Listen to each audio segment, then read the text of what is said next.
룻기 3장 1절부터 13절까지 봉독하겠습니다. 룻의 시어머니 나오미가 그에게 이르되 내 딸아 내가 너를 위하여 안식할 곳을 구하여 너를 복되게 하여야 하지 않겠느냐. 내가 함께하던 하녀들 둔 보아스는 우리의 친족이 아니냐. 보라 그가 오늘 밤에 타작마당에서 보리를 까불리라. 그런즉 너는 목욕하고 기름을 바르고 의복을 입고 타작마당에 내려가서 그 사람이 먹고 마시기를 다 하기까지는 그에게 보이지 말고 그가 누울 때 너는 그가 눕는 곳을 알았다가 들어가서 그의 발치 이불을 들고 거기 누우라. 그가 내 할 일을 내게 알게 하리라 하니 룻이 시어머니에게 이르되 어머니 말씀대로 내가 다 행하리이다 하니라. 그가 타작마당으로 내려가서 시어머니 명령대로 다 하니라. 보아스가 먹고 마시고 마음이 즐거워 가서 곡식 단더미의 끝에 눕는지라. 룻이 가만히 가서 그의 발치 이불을 들고 거기 누웠더라. 밤중에 그가 놀라 몸을 돌이켜 본즉 한 여인이 자기 발치에 누워 있는지라. 이르되 내가 누구냐 하니 대답하되 나는 당신의 여종 룻이오이니 당신의 옷자락을 펴 당신의 여종을 덮으소서. 이는 당신이 기업 물을 자가 됨이니이다 하니 그가 이르되 내 딸아 여호와께서 내게 복 주시기를 원하노라. 내가 가난하건 부하건 젊은 자를 따르지 아니하였으니 내가 베푼 인애가 처음보다 나중이 더하도다. 그리고 이제 내 딸아 두려워하지 말라. 내가 내 말대로 내게 다 행하리라. 내가 현숙한 여자인 줄 나의 성읍 백성이 다 아느니라. 참으로 나는 기업 물을 자이나 기업 물을 자로서 나보다 더 가까운 사람이 있으니 이 밤에 여기서 머무르라. 아침에 그가 기업 물을 자의 책임을 내게 이행하려 하면 좋으니 그가 그 기업 물을 자의 책임을 행할 것이니라. 만일 그가 기업 물을 자의 책임을 내게 이행하기를 기뻐하지 아니하면 여호와께서 살아계심을 두고 맹세하노니 내가 기업 물을 자의 책임을 내게 이행하리라. 아침까지 누워 있을지니라 하는지라. 아멘.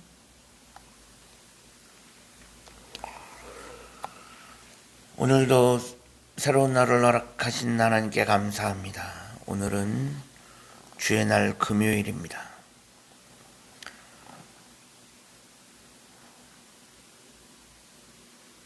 베들레헴까지 시어머니 나오미를 따라온 룻은 베들레헴에서 나오미와 살아가기 위해서 이삭 줍는 일을 시작합니다. 고아와 과부를 위해 밤마다 남겨둔 그 이삭을 줍는 일을 하기 시작한 것입니다. 그러다가 룻은 우연히 나오미의 가까운 친척 보아스의 밭으로 가게 됩니다. 그것은 룻의 입장에서 보면 정말 우연과 같은 일입니다. 룻은 그냥 이삭이 있는 이삭을 줄 만한 그런 밭을 찾아다녔을 것이고 그러다가 가게 된 곳이 보아스라는 사람의 밭입니다. 그리고 거기서 보아스를 만나게 됩니다. 보아스는 아마도 룻에 대한 이야기를 이미 다 듣고 알고 있었던 것 같습니다. 룻이 나오미를 따라 모압에서 베들레헴까지 온 모든 스토리, 그런 이야기를 알고 있었고 그런 룻의 이야기가 보아스의 마음을 움직였습니다. 그래서 보아스는 일반적으로 베푸는 호의보다 훨씬 더 넘치는 호의와 은혜를 룻에게 베풀고 이로 인해서 앞으로 룻과 나오미는 먹고 사는 데 있어서 큰 지장이 없을 정도의 양식을 얻을 수 있게 되었습니다. 나오미에게 있어서 그리고 룻에게 있어서 보아스와의 만남은 사람이 볼 때는 우연이라고 할 수 있지만 그 뒤에는 하나님의 계획이 있었습니다. 고향을 버리고 자신의 안락한 고향에서의 삶을 버리고 하나님을 따라 나오미를 따라 먼 곳 이스라엘 땅까지 온 그 룻을 생각하셨던 하나님의 계획이 숨어 있었던 것입니다.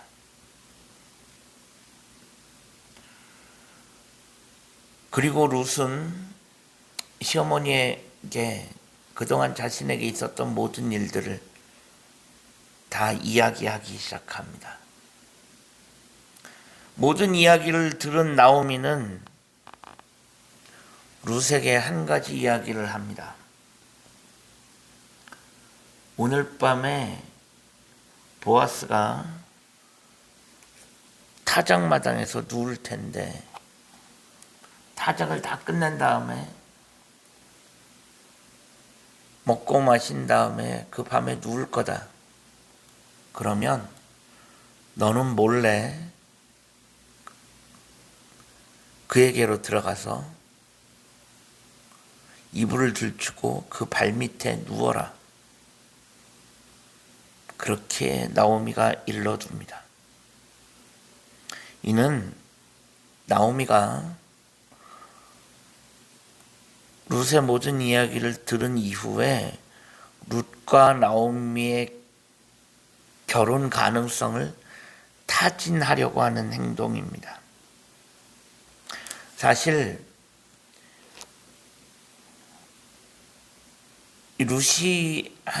룻에게 시킨 행동은 어떻게 보면 조금 위험천만한 행동이 될 수도 있습니다. 그래도 룻은 이방 여인인데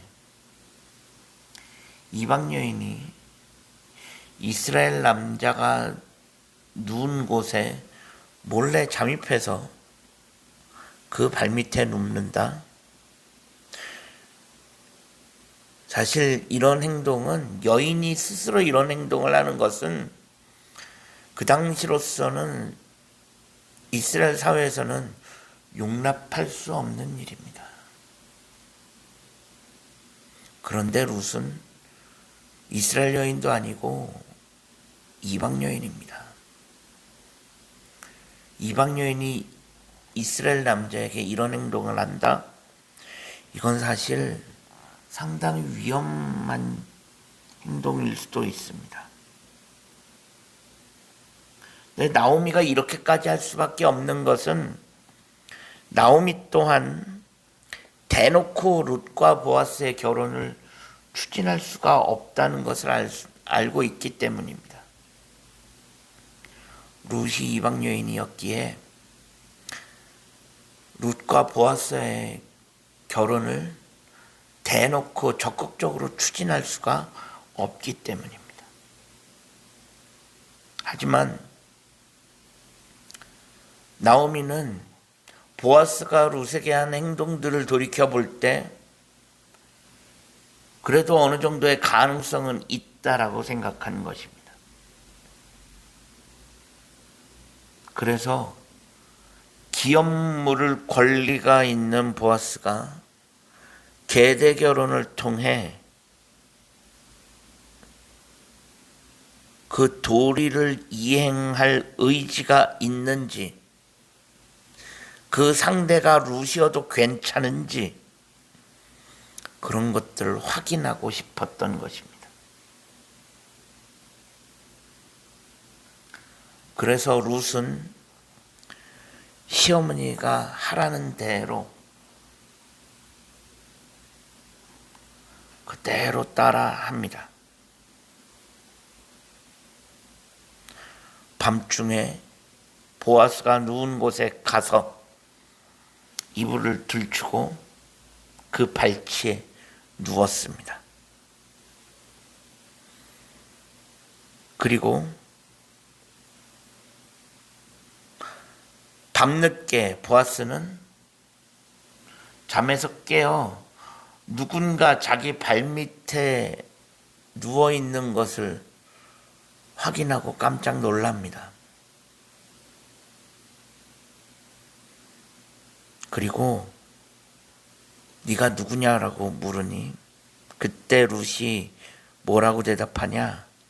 나는 당신의 여종 룻입니다 라고 대답을 합니다.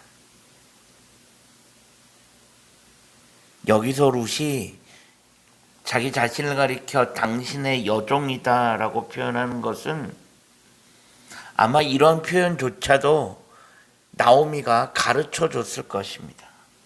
이는 나는 당신과 결혼할 용의가 있다라는 것을 은연중에 알려주고 있는 것입니다.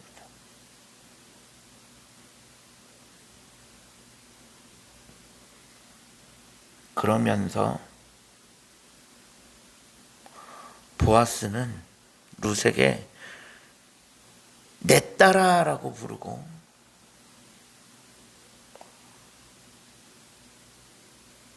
그 이후에는 보아스가 룻에게 내가 기업물을 자로서의 그 책임을 다하겠다라고 룻에게 약속해 줍니다. 사실 룻의 입장에서 보면 시어머니 나오미를 따라 자기 고향을 버리고 베들레헴까지 온 것, 그리고 시어머니가 하라는 대로 보아스의 침상에 들어가 그 이불을 들추고 그 발치에 누운 것, 어쩌면 이런 모든 룻의 행동들은 아주 큰 용기를 필요로 하는 일이었고, 어떻게 보면 믿음이 필요한 행동이라고 할 수 있습니다. 하지만 룻은 그 모든 것을 직접 다 행하였습니다. 믿음과 용기로 그 모든 것을 다 행하였고, 그 결과 이제는 하나님께서 룻에게 보아스와의 결혼을 통해서 룻의 믿음에 응답하여 주십니다. 하나님은 믿음으로 행하는 사람들에게 응답하시는 하나님이신 줄로 믿습니다. 힘들고 어려울 때라도 믿음을 잃지 않고 믿음대로 행하는 자에게 하나님은 말씀하시고 응답해 주십니다. 우리의 삶이 믿음대로 행하여 하나님의 응답을 경험하는 삶이 되어질 수 있었으면 좋겠습니다. 그래서 우리가 이 땅을 살아가는 동안 믿음을 버리지 않고 믿음대로 행하며 하나님의 응답을 경험하게 되는 그런 복된 삶을 살아갈 수 있기를 주님의 이름으로 간절히 축원합니다. 기도하겠습니다. 하나님 감사합니다. 지난밤에도 편안한 쉼을 주시고 오늘도 새로운 하루를 허락하신 하나님께 감사합니다. 오늘 하루의 삶을 하나님 인도하시고 오늘 하루도 믿음대로 행할 수 있는 우리들의 삶이 되어질 수 있게 하여 주옵소서. 예수 그리스도의 이름으로 간절히 기도합니다. 아멘.